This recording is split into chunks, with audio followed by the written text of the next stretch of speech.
Hi, hello, and welcome to this breakdown of LoreFi's newest video, Infected. My name is Addict, and let's get into it. First of all, we start off with our protagonist, Taylor, sitting at a computer, putting her computer to sleep, and then leaving the room for the night. After Taylor leaves the room, we hear a noise. A login noise. The camera turns on, and the screen is, for a split second, taken over by the familiar duck logo, before awakening back to Taylor's screen. The hacker is in. The songs on the screen are indeed real songs from the LoreFi channel. Tender Lifetimes by Velvet Skyline is still unreleased as far as I could find. Fatal Exceptions by Ariana Gray has a spectrogram of the duck logo in the end. Remember Me by Fairy Lullaby doesn't seem to have anything specific in it, but it is worth noticing that there are two exact versions of this song, one with and one without the question mark at the end. Suburbia Funk by Modular 1 also has no special message in it as far as we know. Afterwards, the hacker logs into Taylor's email, and the first email that pops up is an announcement from the in-universe band Remnant about an album art contest. In this, we can see the user Dragonborn87 won the contest, but more notably, in second place, as a runner-up, we have Alexa Perplexa, which we, from another email, can see is Taylor's art pseudonym. This comes back later. After this, the hacker reads an email from Taylor's dad. The email reads, "Ari, I know what you did. Taylor, I understand you're mad.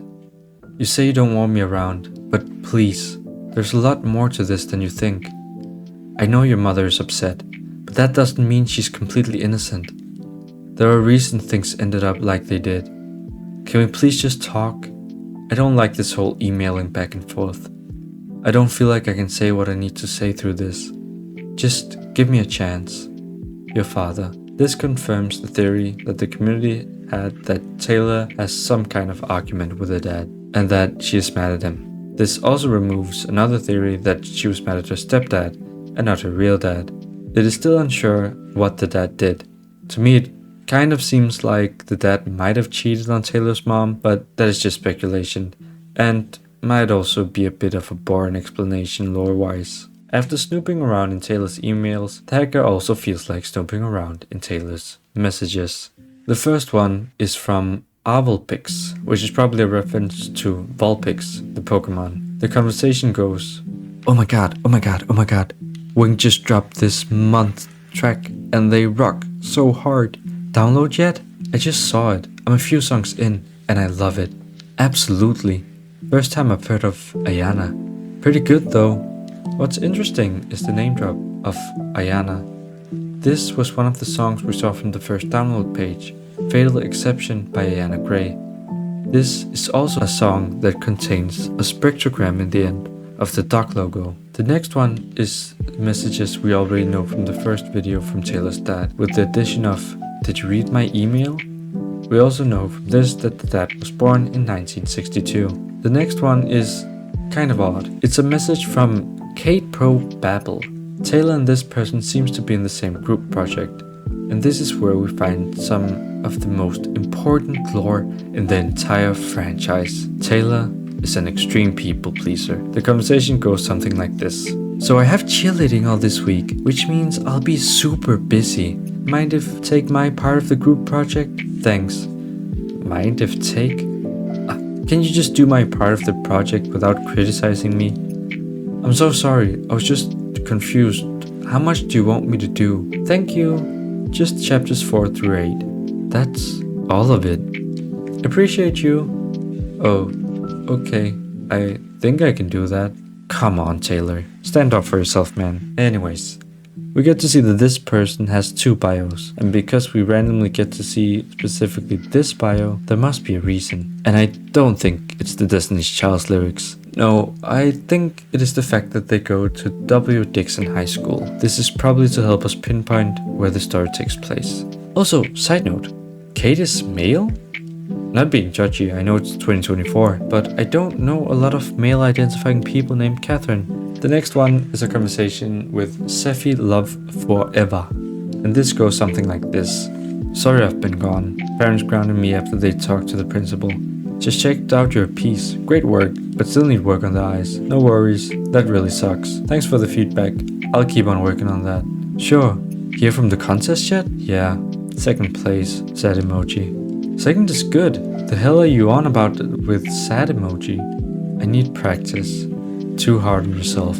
Yeah, the eyes need work, but like barely. Cut yourself some slack. And Seffi's right. Taylor is being too hard on herself. Second place is nothing to scoff at. This second place really gave her a scar in her confidence. The second to last conversation is with SSJKev93, who just wants some free clout, and it seems like Taylor knew this from the start. I can't see anything special about this conversation. Do you know why it's here? Leave a comment down below, and while you're there, you might as well give the video a little cheeky like if you're liking it so far. Moving on, the last conversation with Timinator is also just a showing of how shot Taylor's confidence is after losing the contest. But what is weird to me is Taylor saying, invitation is still open, I'll keep asking, when it's Timmy who invited Taylor to make a panel. But I have to guess that they're talking about a project or something of the like that we are unaware of. After this, the hacker becomes a lot more focused on what they need to do. They open up the files folder. And here we'll just take a second to look at all the songs that are in this folder, because they all have something special about them. Streets of Chill is a song with a map spectrogram in the end. So is Down the River, and so is Flow. Here's what all the maps look like combined. Become Whole and Beat by Beat, which actually released as I was writing the script of this video, ended some weird noises, which surely makes some kind of code, but the community has not made sense of this code yet. Here it is.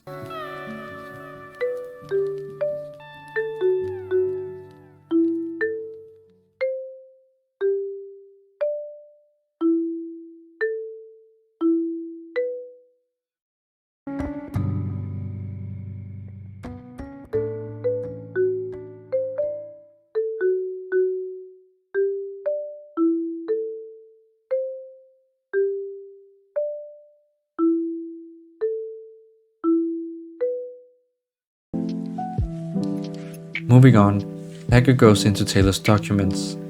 And here, there's not a lot of interesting documents. We have logins, butterfly effect paper, music to download, game saves, artwork, Terra, March of Time paper, UASCOB final project. Some of these may mean something, but we don't have a lot to go off of.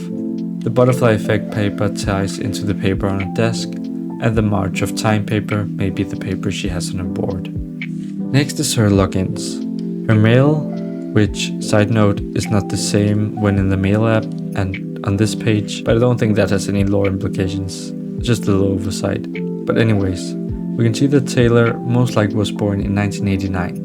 And since she goes to high school, which means she's probably between 14 and 18 years old, we can assume that the story takes place between 2003 and 2007, which is also what most of the community had already expected. We also get full confirmation that Taylor is Alexa Perplexa. The last two, I have no idea what is, and is probably some kind of code we have to solve. The hacker proceeds to make a zip file with Taylor's documents, library, and photos.